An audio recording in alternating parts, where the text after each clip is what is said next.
Before we begin, allow your breath to slow. Feel a gentle warmth gather in your chest, as if a small inner sun brightens the space within you. Welcome. I am C.S. Douglas, and this is Codex Æternum, the Rational Bible, a journey through the architecture of consciousness, destiny, and the forces that shape our world.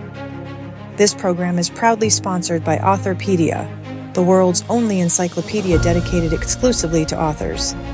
Visit authorpedia.org and become part of a living community of writers and thinkers.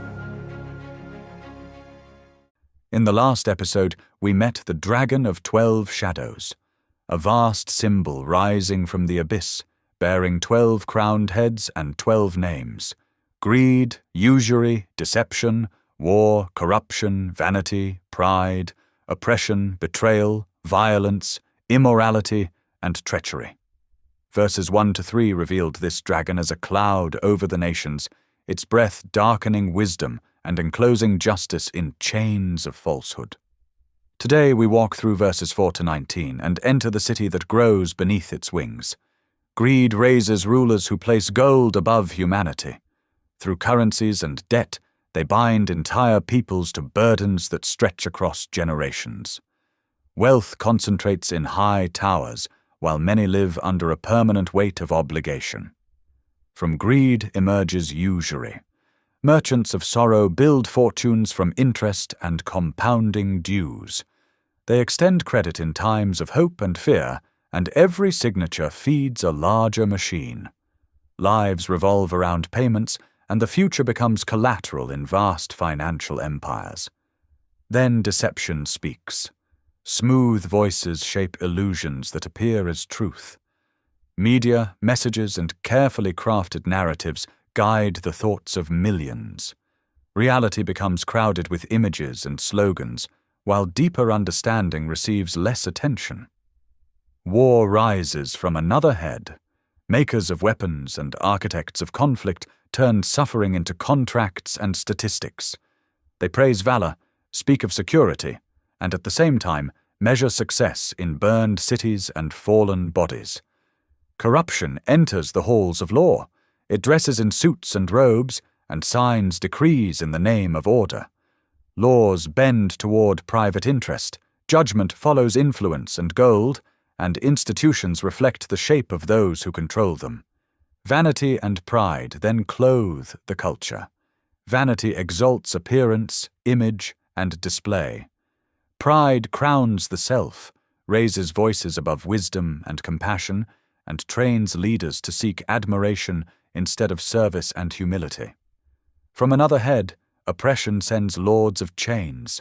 They command systems that restrict speech, control movement, and hold entire populations under constant pressure. Fear enters everyday life, and many guard their words even among friends. Betrayal walks behind smiles. It shakes hands, embraces, signs alliances, then sells loyalty for silver in secret rooms.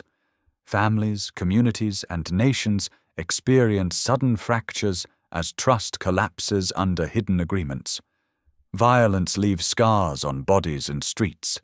Those who serve this head organize brutality and intimidation. They rely on pain as a tool of control, and the memory of their actions lingers in the nervous system of entire generations. Immorality poisons what remains pure.